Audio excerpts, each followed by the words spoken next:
শিশু পয়গম্বর নানার বাড়ি চলে গেলেন। ঘুরে ফিরে যখন ফিরতেছেন, আব্দুল্লাহর কবরের পাশে পয়গম্বরকে দাঁড় করায় দেওয়া হলো। ডাক দিয়ে বলা হলো, মুহাম্মদ, তোমার বাবা আব্দুল্লাহ এই জায়গার মধ্যে শুয়ে আছে। এমন এক দেশে তোমার বাবা পাড়ি জমিয়েছে যেই জায়গা থেকে আর কোনদিন কোনো মানুষ ফিরে আসে না। মুসলমান ভাইরা রে আমার, আল্লাহর পয়গম্বর বাবার কবরের পাশে দাঁড়ায় দাঁড়ায় কান্দে। বাবা বাবা বলে ডাকতে ডাকতে এক পর্যায়ে আমার পয়গম্বর বাবার কবরের উপরে উপর হয়ে শুয়ে পড়ছেন। উপর হয়ে যখন শুয়ে গেছেন, আমার নবী বাবা বাবা বলে ডাকতেছেন। নবীজি কান্দে, আমেনাও দূরে দাঁড়ায় দাঁড়ায় কান্দে। আল্লাহর পয়গম্বরকে জিবরাইল আমিন পরবর্তীতে জানান, পয়গম্বর, আপনি যেদিন বাবার কবরের উপরে শুয়ে শুয়ে কান্না করতেছিলেন, আল্লাহর কসম করে বলি, আল্লাহ রাব্বুল আলামিনের আরশে আজিম আপনার কান্নার কারণে আরশে আজিম পর্যন্ত হেলতেছিল। একবার জোরে বলা যায় না সুবহানাল্লাহ?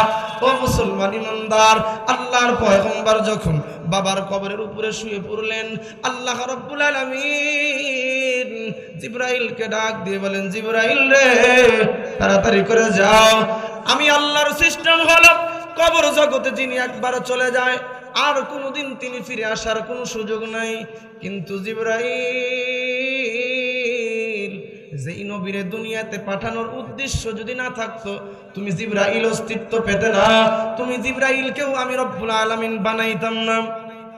তুমি জিবরাইল অস্তিত্ব পেতে না, আসমানের অস্তিত্ব আমি আল্লাহ দিতাম না, জমিনের অস্তিত্ব দিতাম না। আমি আল্লাহ এত সুন্দর করে দুনিয়াটা সাজাইতাম না। যার জন্য দুনিয়া বানাইলাম, যার জন্য দুনিয়া সাজাইলাম, যার জন্য কোটি কোটি কোটি কোটি নূরের তৈরি ফেরেশতা বানাইলাম, ও জিবরাইল, আজকে যদি আমার পয়গম্বর ওই কবরের পাশে শুয়ে শুয়ে, কবরের উপরে শুয়ে শুয়ে এরকম করে কাঁদতে থাকে, আমি আল্লাহ কিন্তু সিস্টেম পাল্টায়া দেব। আমি আল্লাহ আব্দুল্লাহরে উঠায়া দিতে বাধ্য হব। জোরে বলা যায় না সুবহানাল্লাহ? জিবরাইল রে,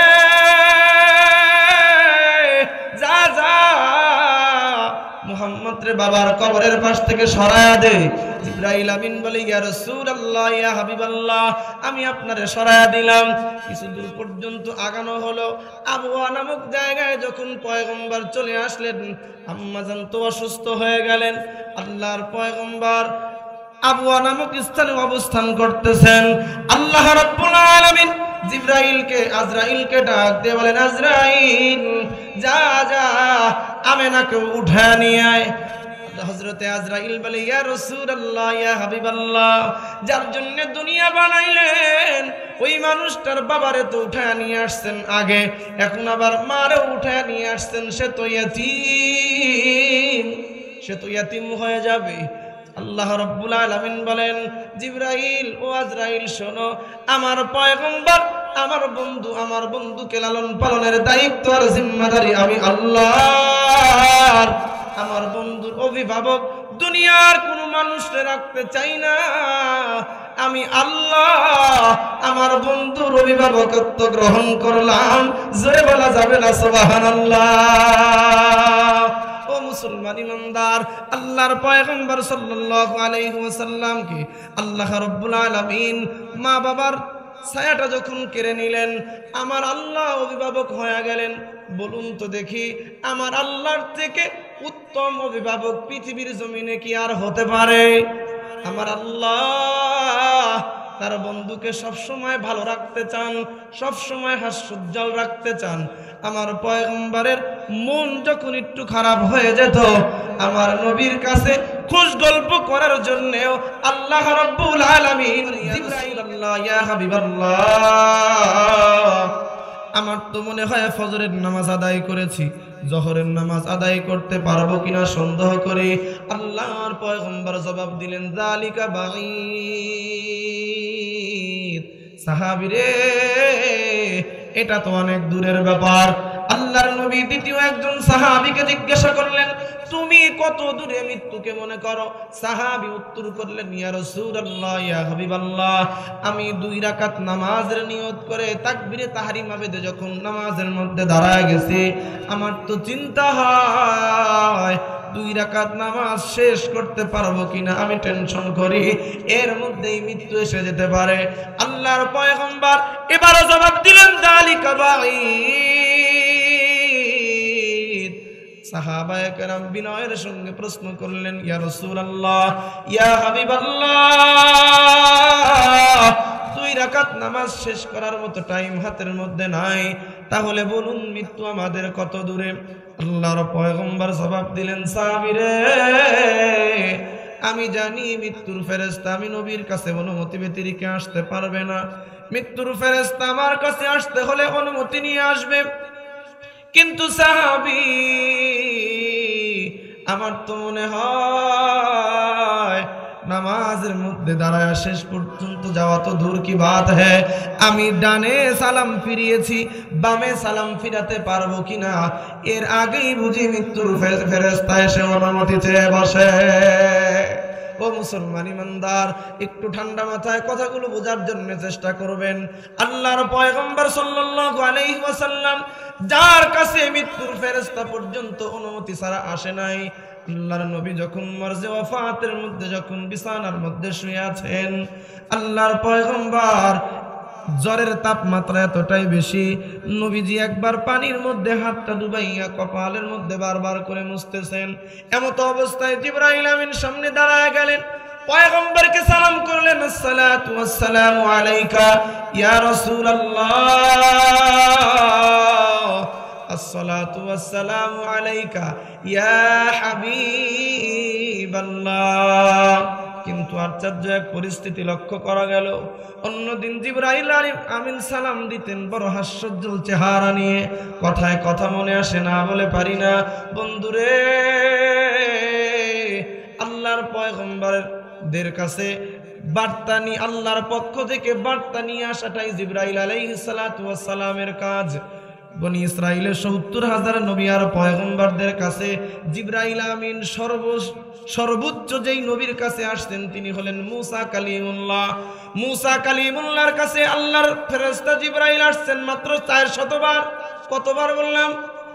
৪০০ বার জিবরাইলের আগমন ঘটেছে। আমার পয়গম্বরের কাছে জিবরাইল একবার দুইবার না, ৪০০ বার, ৪০০০ বার নয়। আমার পয়গম্বরের কাছে জিবরাইল আমিনের আগমন ঘটেছে ২৪,০০০ বার। একবার জোরে বলা যাবে না সুবহানাল্লাহ? ও মুসলমান ইমানদার, ঠান্ডা মাথায় কথাগুলো বোঝার জন্য চেষ্টা করবেন। যদি কেবলমাত্র শুধুই মাত্র কোরআনের আয়াত নিয়েই যদি জিবরাইলের আগমন করা হতো, তাহলেও তো জিবরাইল সর্বোচ্চ কোরআনের আয়াত যদি আমরা যেটা মুখে মুখে শুনে থাকি সেটাও তো ৬,৬৬৬ বার যদি এক আয়াত করে নিয়ে আসতো।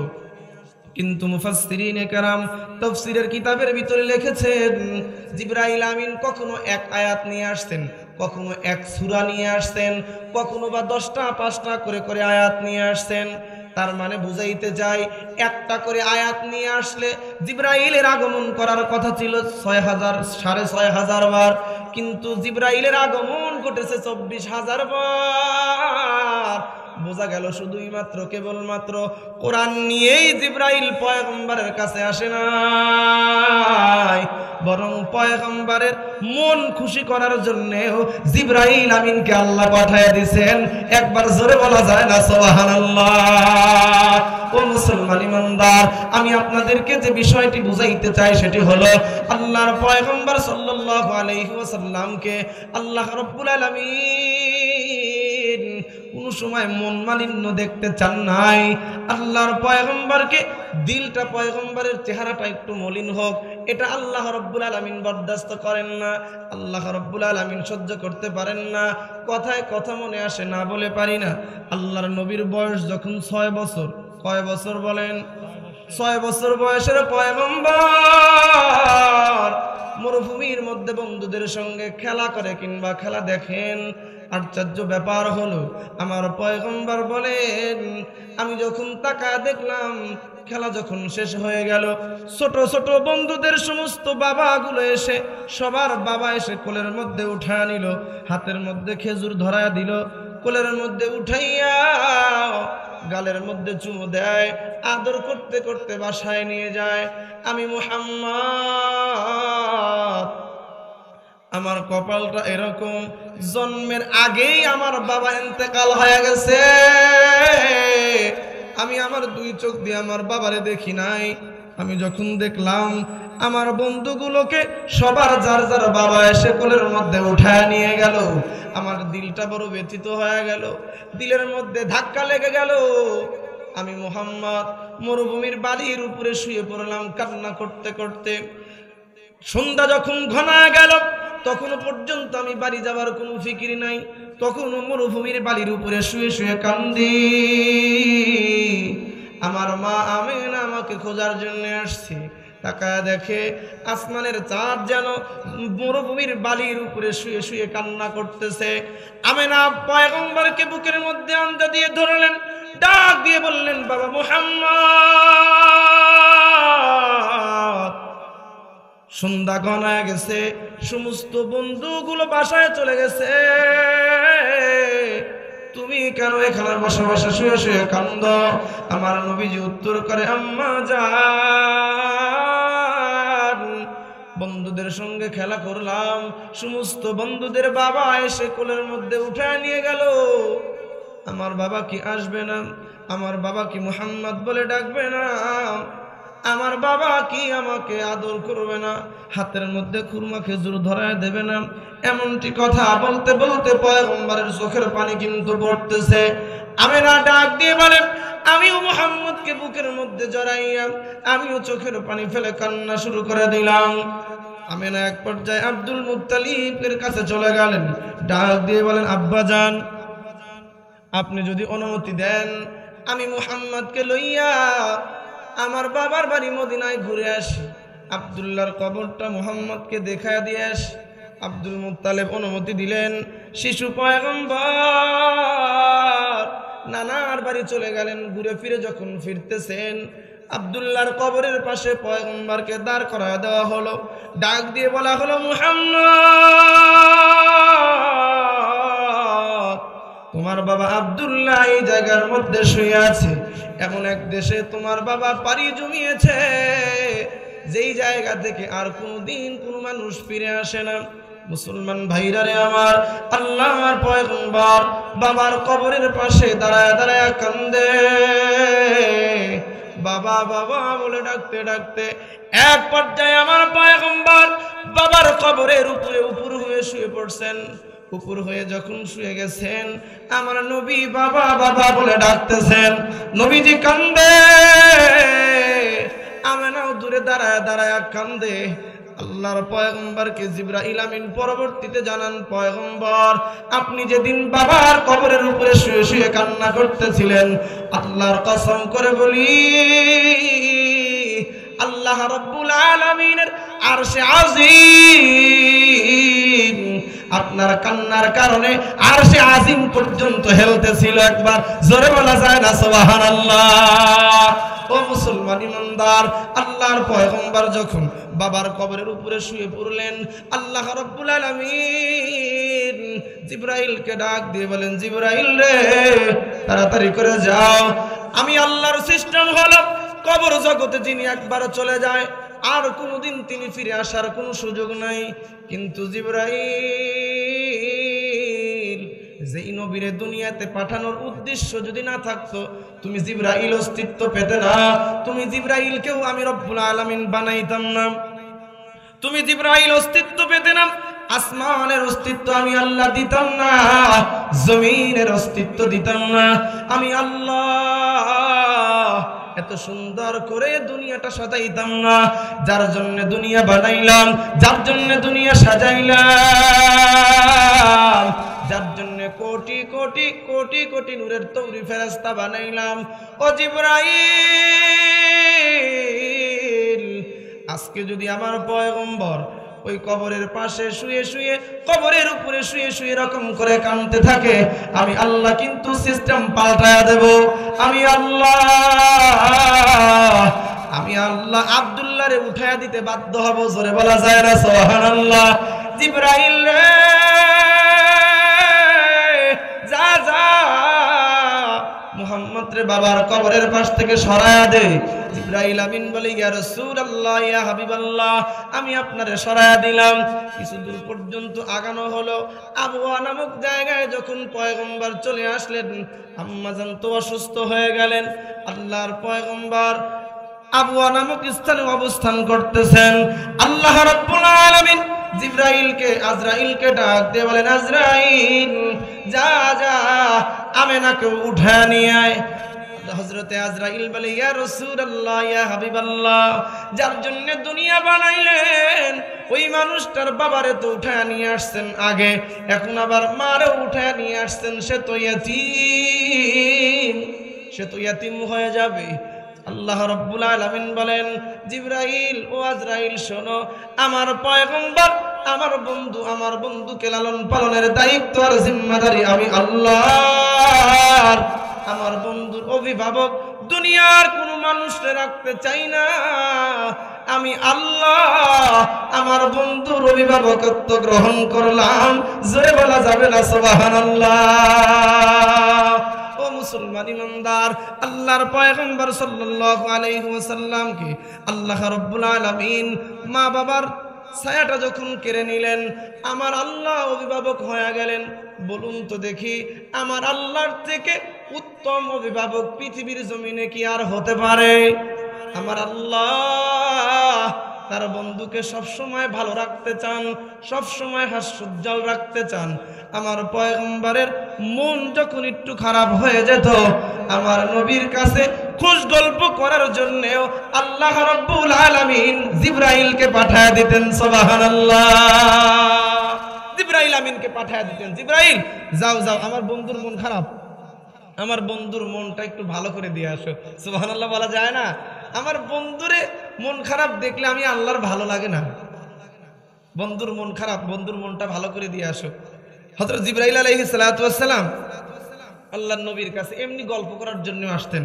তো আজকে যখন রাসূল মরজে ওফাতের মধ্যে নবী আলাইহিস সালাতু ওয়াস সালাম, জ্বরের তাপমাত্রা অনেক বেশি, নবীজি পানির মধ্যে হাত দিয়ে দিয়ে মাথা মুছতেছেন, কপালে মুছতেছেন।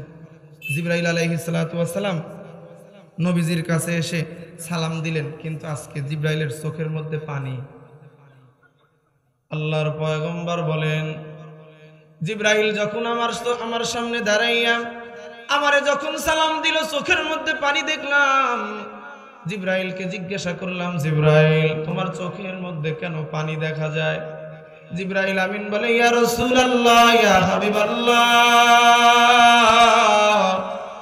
আমি জিবরাইল নবী পয়গম্বরদের কাছে আসা আমার ডিউটি ছিল গো পয়গম্বর। বনি ইসরাইলের কোন নবীর কাছে একবার, কোন নবীর কাছে দুইবার, তিনবার, সর্বোচ্চ মুসা কালিমুল্লাহর কাছে আমি জিবরাইল এসেছি 400 বার মাত্র।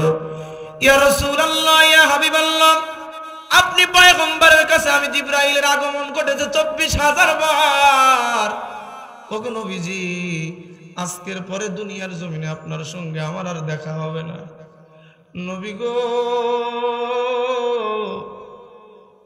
মৌতের ফেরেশতা আজরাইল আপনার গেটের বাইরে অপেক্ষা করতেছে গো পয়গম্বর। আপনি যদি অনুমতি দেন, মৃত্যুর ফেরেশতা ভিতরে ঢুকবে, নইলে বের হয়ে চলে যাবে। আল্লাহর পয়গম্বর ডাক দিয়ে বললেন, জিবরাইল, আমার পূর্বে যত নবী পয়গম্বর দুনিয়াতে আসছে একজনও থাকে নাই, আমি নবীজিও থাকতে চাই না। আমি নবীজি মাশউকে ইলাহির সঙ্গে দেখা করার জন্য প্রস্তুত। তবে চোখের পানি ফেলে পয়গম্বর কান্না করেন। জিবরাইল আমিন বলে, ইয়া রাসূলুল্লাহ, আপনার মাহবুবের সঙ্গে, আপনার আল্লাহর সঙ্গে আপনার দেখা হবে, আপনার মনটা কি খারাপ? আপনি চোখের পানি ফেলে কান্না করেন, কারণটা কি? আমার নবী ডাক দিয়ে কয়, জিবরাইল, মা যখন সন্তানের কাছে থাকে, মার দুঃখ কষ্ট যাই হোক না কেন, মার দিলের মধ্যে ভালো লাগে। ও জিবরাইল, আমি নবী তো দুনিয়া থেকে বিদায় হয়ে যাওয়ার কোনো আফসোস নাই, বিদায় হয়ে যাব, আমার আল্লাহর সঙ্গে দেখা হয়ে যাবে। কিন্তু জিবরাইল, আমি গুনাহগার উম্মতের কথা চিন্তা করে কান্না করতেছি। আমার গুনাহগার উম্মত, আমার পরে আমার উম্মতকে আগলায় রাখবে কে? ও জিবরাইল, তুমি আজরাইলকে ভিতরে আসতে বলো, তবে উম্মতের জন্য শুধুমাত্র চিন্তিত। জিবরাইল আমিন হযরতে আজরাইলকে অনুমতি দিলেন, ভিতরে আসলেন। আমার ভাইরা, আমার বন্ধুগণ, আমি যেটা বুঝাইতে চাই, আল্লাহর পয়গম্বর সাহাবীদেরকে জিজ্ঞাসা করেছেন, সাহাবী মৃত্যু কত দূরে বলো তো দেখি। সাহাবী উত্তর করে, ইয়া রাসূলুল্লাহ, ফজরের নামাজ আদায় করেছি, জোহরের নামাজ পড়তে পারবো কিনা সন্দেহ, এর আগেই বুঝি মৃত্যুর ফেরেশতা এসে যায়। আল্লাহর পয়গম্বর বললেন, যালিকা বাঈদ, এটাও তো অনেক দূরের ব্যাপার। সাহাবায়ে কেরাম প্রশ্ন করলেন, পয়গম্বর, 2 রাকাত নামাজ পড়ারও সুযোগ যদি এটাও যদি দূরের ব্যাপার হয়, মৃত্যু কত দূরে আপনার কাছে জানতে চাই। আল্লাহর পয়গম্বর বলেন, সাহাবীরে, আমি পয়গম্বরের কাছে মৃত্যুর ফেরেশতা অনুমতি নিয়ে আসবে, এটাই আজরাইলের নিয়ম হবে। তবে আমি পয়গম্বর এটা মনে করি, আমি ডান দিকে সালাম ফিরিয়েছি, বাম দিকে সালাম ফিরানোর আগেই বুঝি আজরাইল এসে অনুমতি চেয়ে বসে। বাজানরা আমার, আমি একটা কথা বোঝানোর জন্য বহুদূর পর্যন্ত চলে গিয়েছি। আল্লাহর পয়গম্বর মূলত বুঝাইতে চান, আমার আপনার জীবনের সময়টা কতটুকু, অতীত বর্তমান আর ভবিষ্যৎ মিলে আমার জীবন। অতীতে যেটা আমার জীবন থেকে পার করে ফেলেছি, হয়তো গুনার আড্ডায় কিংবা নেকির কারখানায়, আমি আপনি যেখানেই হোক না কেন, আমার জীবনটা কিন্তু যতটুকু পার হয়ে গেছে তো হয়েই গেছে।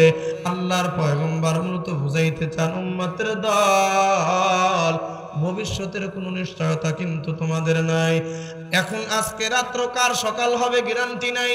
কত মানুষ সকাল হয়ে যাবে, ঘুম ভাঙলে সকাল হবে, নইলে তো পরকালে চলে গেলাম। ঘুম ভাঙতেও পারে, নাও ভাঙতে পারে। বাজান রে, আল্লাহর নবীর এই ছোট্ট হাদিস দ্বারা উম্মতের জন্য মেসেজ। মুহাদ্দিসিনে কেরাম কিতাবের ভিতরে লিখছেন, আল্লাহর পয়গম্বর মূলত বুঝাইতে চান, অতীত জীবন যা চলে গেছে, বর্তমান আমি অবস্থান করতেছি, ভবিষ্যতের কোনো নিশ্চয়তা নাই। নিঃশ্বাস গ্রহণ করলাম, প্রশ্বাস হয়ে বের হবে কিনা, নিঃশ্বাস ফেলতে পারবো কিনা, প্রশ্বাস গ্রহণ করতে পারবো কিনা, নিশ্চয়তা নাই। তাহলে আমার জীবন কোন জিনিসের নাম? আমার জীবন বর্তমানের নাম। ভাষাবিদদেরকে জিজ্ঞাসা করলাম, ও ভাষার জ্ঞান যারা রাখো, আমাদেরকে জানা দাও আমাদের বর্তমানের মেয়াদটা কত দূরে। ভাষাবিদগণ আমাদেরকে সুন্দর করে বুঝাইয়া দিলেন, একটা কাগজ হাতের মধ্যে উঠায় নাও, একটা কলম হাতের মধ্যে উঠায় নাও, কলমটা এমনটি করে দাঁড় করায় দাও, ওই কলমের মাথাটা কাগজের যতটুকু জায়গা দখল করে তার নাম বাংলায় বলা হয় বিন্দু। ওই বিন্দু হলো বর্তমান সময়ের মেয়াদকাল। তার মানে বন্ধুরে, আমার আপনার জীবনের মেয়াদকাল হলো 1 বিন্দু সময়। এখন বসে আছি বর্তমান, 1 সেকেন্ড পরে আবার সেটা বর্তমান থাকে না, অতীত হয়ে যায়। আমার আপনার জীবন তো এতটুকুর নাম।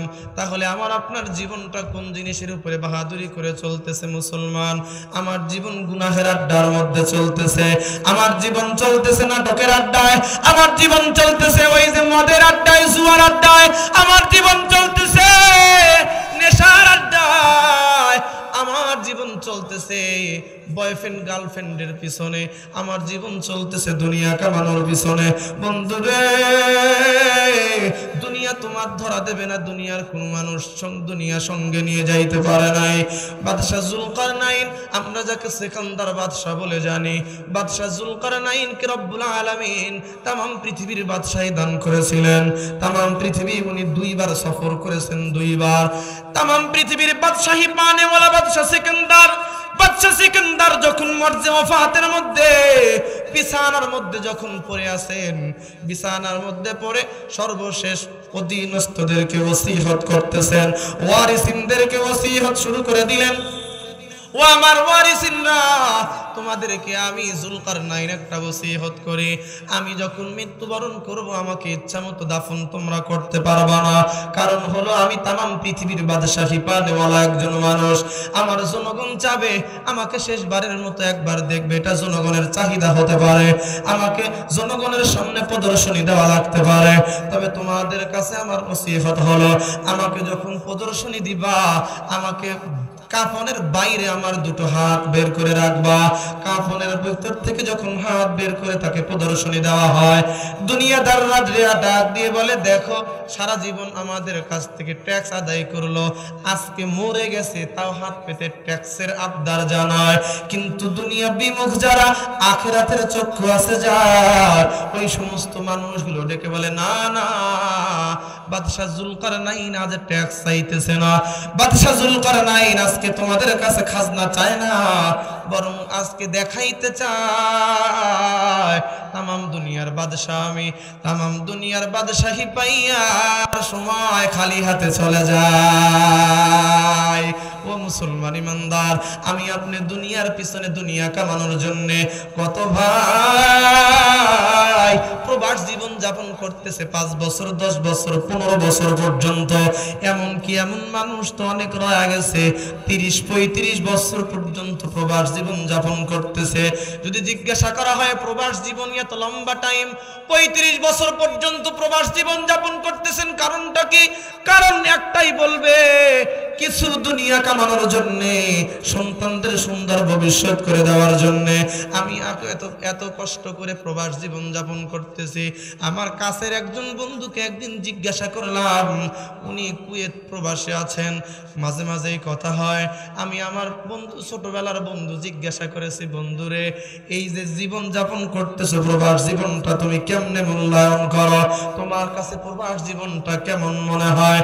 বন্ধু আমার বড় চমৎকার করে জবাব দিয়েছে, বন্ধুরে তোমাকে বোঝানোর মতো কোনো জ্ঞান আমার নাই, কিন্তু বন্ধু আমার কাছে মনে হয় আমার জীবনটা হলো মোমবাতির মতো জীবন, মোমবাতির মতো। আমি ওকে জিজ্ঞাসা করলাম, বুঝিয়ে বলো তো একটু, মোমবাতির সঙ্গে কেমনে তুলনা করো? চোখের পানি ফেলে কান্না শুরু করে দিছে বাজান, ডাক দিয়ে বলে, বন্ধু মোমবাতির সুতার মধ্যে যখন আগুন ধরা দেওয়া হয় চতুর্দিকে আলো হয় ঠিক, কিন্তু পুরে পুরে গলে গলে নিজেকে শেষ করে অন্যকে আলো দেয়। আমাদের অবস্থা হলো 16 ঘন্টা ডিউটি করতে হয়, তারপরে বাসায় যখন ফিরি মনে কয় না আর কোনো কাজের মধ্যে হাত লাগাই, মনে হয় না আর কোনো কাজ নিজের হাত দিয়ে করি। তারপরেও বাসার মধ্যে যখন আসি ইউনিফর্ম পরে আবার কালকে অফিসে যেতে হবে, ডিউটিতে যেতে হবে, আবার ইউনিফর্মটা খুলে ভিজায় রাখি একটু পরে ধুয়ে দেওয়ার জন্য। আবার পাতিলের দিকে তাকায় দেখি খাবার প্রস্তুত করার মতো কেউ নাই। 16 ঘন্টা ডিউটি করে এসে আবার নিজের হাতে রান্না করি, নিজের হাতে ইউনিফর্মটা কেচে দেই শুকানোর জন্য, ইউনিফর্ম পরে আবার যেতে হবে অফিসে। এই টেনশন মাথার মধ্যে কাজ করে। 16 ঘন্টা ডিউটি করার পরে নিজের হাতে রান্না করে খেতে হয়। এক পেয়ালা পানি কেউ নিজের হাতে উঠায় দেবে, আমি এক পেয়ালা প্রস্তুতকৃত পানি পান করব, এই ক্ষমতা একজন প্রবাসীর নাই। জিজ্ঞাসা করলাম, এত কষ্ট কেন করতেছ? বলে, এত কষ্ট করার কারণ হলো সন্তানেরা আছে, সন্তানেরা ভালো থাকবে, এটাই একমাত্র লক্ষ্য। ও বন্ধু, আমি যেটা বুঝাইতে চাই সেটি হলো, আল্লাহ রাব্বুল আলামিন আমাকে আপনাকে পাঠাইলেন, দুনিয়ার জমিনে পাঠাইয়া বারবার করে মেসেজ দিলেন, বান্দা ওয়াত্তাকু ইয়াওমান তুরজাউনা ফীহি ইলাল্লাহ। বান্দা দুনিয়ার মধ্যে যতই ডুব দিয়ে থাকো একটু মাথার মধ্যে টেনশনটা রাখিয়া দিও, তোমাকে কিন্তু দুনিয়া কামানোর জন্য আমি আল্লাহ পাঠাই নাই, তোমাকে নারী বাড়ি গাড়ি করার জন্য কিন্তু আমি আল্লাহ পাঠাই নাই। আমি আল্লাহ তোমার এক বিশেষ উদ্দেশ্য নিয়ে দুনিয়ায় পাঠাইলাম। বান্দারে, তোমাকে যেই উদ্দেশ্যে আমি আল্লাহ পাঠাইছি উদ্দেশ্য যদি ভুলে যাও পরিণামটা বড় ভয়াবহ হবে বান্দা। ওই উদ্দেশ্য যদি মাথায় রাখতে পারো তোমার পরিণামটা বড় ভালো। এজন্য আল্লাহ রাব্বুল আলামিন যখন দেখেন বান্দা ভুল পথে চলতেছে, মুয়াজ্জিনের কণ্ঠের আজান শুনেও বান্দা দুনিয়া ছাড়ে না, মুয়াজ্জিনের কণ্ঠের আজান শুনেও বান্দা দুনিয়ার ব্যস্ততা দেখায়, আল্লাহ রাব্বুল আলামিন তখন ডাক দিয়ে বলে ইয়া আইয়ুহান নাস ইয়া আইয়ুহাল্লাযীনা আমানুত্তাকুল্লাহ, ওহে ঈমানদারেরা আল্লাহকে ভয় কর। আল্লাহর ভয় যদি অন্তরে থাকে, মসজিদের মিনার থেকে যখন আজান হয়ে গেছে আমার দুনিয়ার ব্যস্ততা আর আমাকে ধরে রাখতে পারে না, মুয়াজ্জিনের কণ্ঠে যখন আজান হয়ে গেছে আমি আর দুনিয়ার মধ্যে দুনিয়ার কাজের মধ্যে থাকতে পারি না।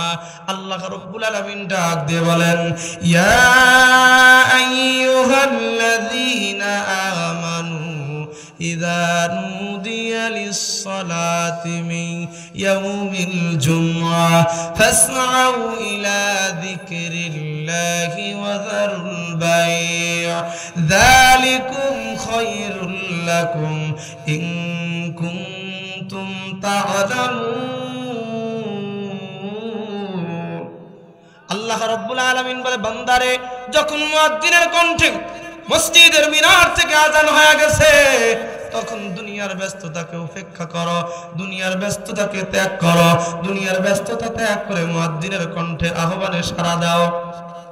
আল্লাহর পয়গম্বরের উপরে আল্লাহ কোরআন নাযিল করার পাশাপাশি পয়গম্বরের দিলের ভিতরে যেটা আল্লাহ এলকা করে দিয়েছেন সেটার নাম হাদিস।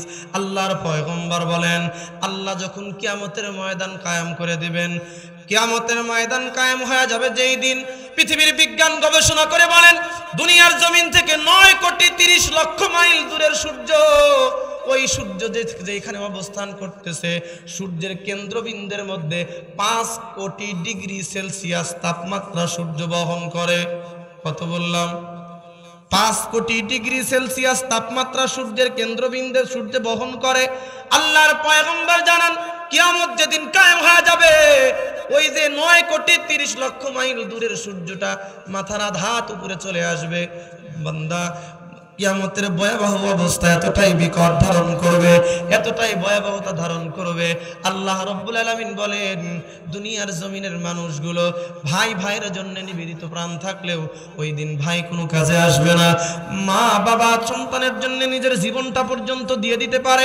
দুনিয়ার জমিনে যেই মা তোমাকে 10 মাস পর্যন্ত গর্ভে ধারণ করলো, 10 মাস পর্যন্ত কথায় কথা যেটা আসে বলে যাওয়া ভালো, আপনারা বিরক্ত হইতেছেন বাজান।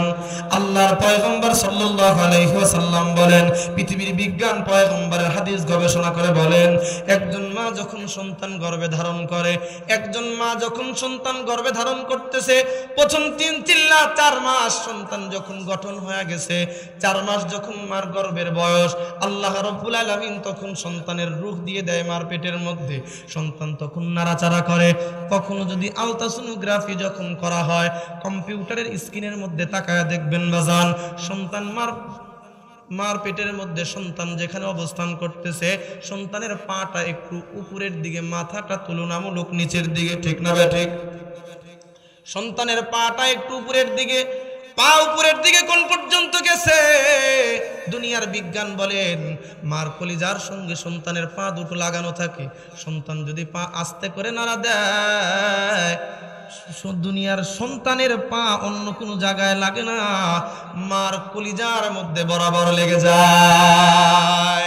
মার কলিজার মধ্যে আপনি 4 মাস বয়স থেকে নিয়ে শুরু করে 9 মাস পর্যন্ত, এক কথায় মা দুনিয়াতে সন্তান ডেলিভারি করার আগ পর্যন্ত একজন সন্তান মার কলিজার মধ্যে লাথি মারে 4,500 বার। কতবার? একজন সন্তান দুনিয়াতে আসার আগে মার কলিজার মধ্যে লাথি মেরেছে 4,500 বার। সর্বশেষ যেই লাথিটা মারে ওই লাথিতে মার কলিজা ফেটে যায়। মার কলিজা ফেটে যাওয়ার পরে মার যে ব্যথা অনুভব করে বিজ্ঞান আমাদেরকে জানান ওই ব্যথার পরিমাণ 57 ইউনিট। বিজ্ঞানকে জিজ্ঞাসা করবেন, বিজ্ঞান রে 57 ইউনিট মানেটা কি? বিজ্ঞান বড় চমৎকার করে ব্যাখ্যা করেন, দুনিয়ার মানুষ তুমি যদি রোড অ্যাক্সিডেন্ট করে তোমার দেহের মধ্যে 200-র উপরে হাড্ডি রয়ে গেছে, কোন রোড অ্যাক্সিডেন্ট করে তোমার দেহের মধ্যে 20টা হাড্ডি যদি একই সঙ্গে ভেঙে যায়, যেই ব্যথাটা হয় সেটার নাম 57 ইউনিট। 20টা হাড্ডি একই সঙ্গে ভেঙে গেলে যেই ব্যথাটা হয় ওই ব্যথার পরিমাণ হলো 57 ইউনিট। একজন মা নরমাল ভাবে একটা সন্তান ডেলিভারি করার জন্য 57 ইউনিট প্লাস ব্যথা মাকে সহ্য করতে হয়। বন্ধুরে, মা যখন প্রসব যন্ত্রণা সহ্য করতেছে, এক পর্যায়ে মা অচেতন হয়ে জমিনের মধ্যে পড়ে গেছে। যেই লাথিটা মারছো ওই লাথিটায় মার কলিজাটা ফেটে গেছে। কলিজা যখন ফেটে গেছে, একজন সন্তান যখন মার কলিজা ফাটাইয়া দুনিয়াতে আসলো, আপনারা আমার থেকে অভিজ্ঞ হবেন, একজন সন্তান যখন ভূমিষ্ঠ হয় সর্বপ্রথম সন্তানকে মার বুকের কাছে ধরা হয়, ঠিক না ঠিক? মার বুকের কাছে কেন ধরা হয়? এখানেও যদি বিজ্ঞানকে প্রশ্ন করেন, বিজ্ঞান বুঝলাম না, যেই মা অসুস্থ হয়ে পড়ে গেল, সেই মা কেবলমাত্র সন্তান ডেলিভারি করলো, ওই মা সন্তান কোলে নিয়ে এক কদম হাঁটার ক্ষমতা নাই, তারপরেও মার বুকের কাছে সন্তানকে কেন ধরলা? বিজ্ঞান বড় চমৎকার করে ব্যাখ্যা করেন। দুনিয়ার মানুষ, যেই লাথিটা মারছো ওই লাথিতে মার কলিজা ফেটে গেছে, ওই ফাটা কলিজার মধ্যে মলম লাগানো যায় না, ওই ফাটা কলিজার মধ্যে কোনো মেডিসিন চলে না। ওই ফাটা কলিজার চিনচিনানি যদি বন্ধ করতে হয়, নবজাতক সন্তানকে লইয়া মার বুকের কাছে ধরলে ফাটা কলিজা বন্ধ হয় না ঠিক, তবে মার কলিজার চিনচিনানি একটু বন্ধ হয়। ও মুসলমান ইমানদার, আমি আর আপনি কিন্তু মার কলিজা ফাটাইয়া দুনিয়াতে আসছি। ওই মা আমার জন্য নিবেদিত প্রাণ।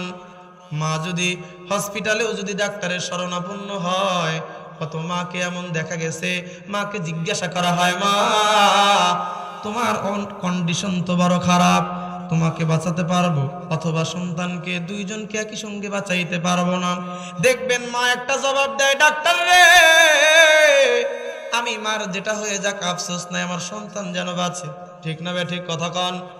মাকে যদি জিজ্ঞাসা করা হয়, মা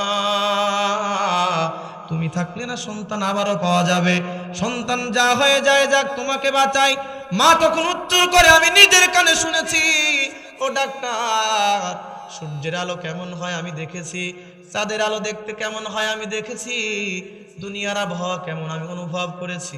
আমার সন্তান চাঁদের আলো দেখে নাই, সূর্যের আলো দেখে নাই, আমার সন্তান দুনিয়ার আবহাওয়া অনুভব করে নাই। আমার যা হয়ে যাক, আমার সন্তান যেন দুনিয়া দেখতে পায়।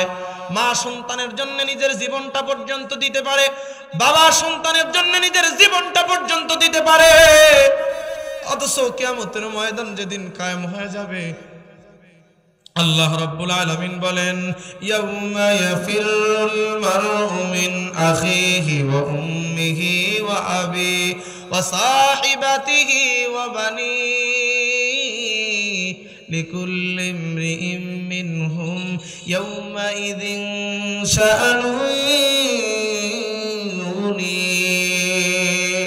আল্লাহ রাব্বুল আলামিন বলেন, কেউ কারো কোনো কাজে আসবে না, বাবা কোন কাজে আসবে না, মা কোন কাজে আসবে না। আল্লাহ রাব্বুল আলামিন মূলত ভয়াবহতা বুঝাইতে চান।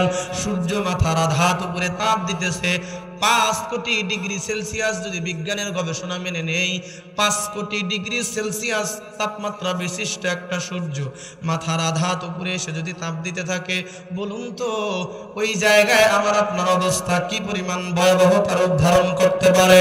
পয়গম্বর বলেন, ওই দিন দুনিয়ার জমিনের কোনো মানুষ হাতের মধ্যে ছাতা নাই, ছাতা দিয়ে সূর্যের তাপ নিয়ন্ত্রণ করবে।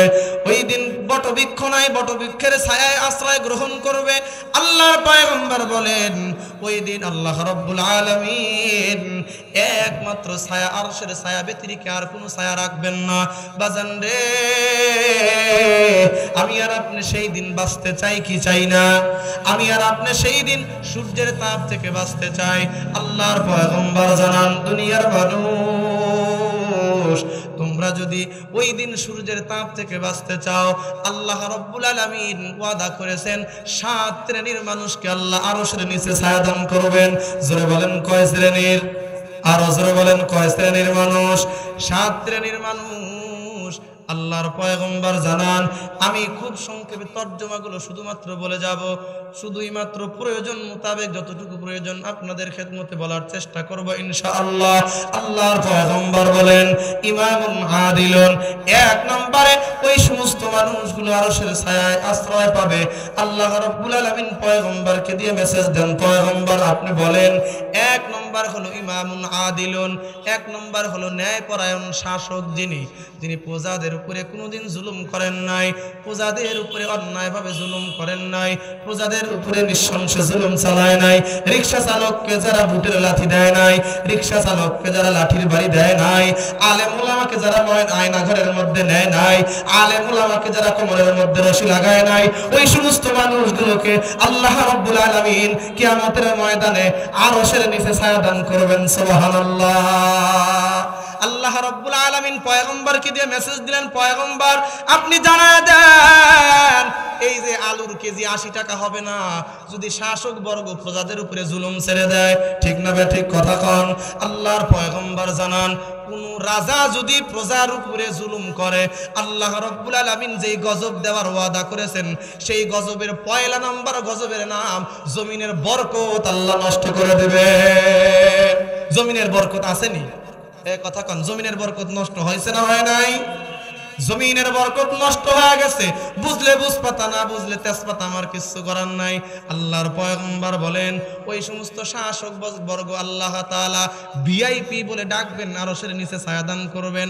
আমি পয়গম্বরের হাতের মধ্যে হাউজে কাউসার আল্লাহ উঠায়া দিবেন, হাউজে কাউসার আল্লাহ রাব্বুল আলামিন তাদেরকে পান করাবেন যারা গরিবের পেটে লাথি মারে নাই।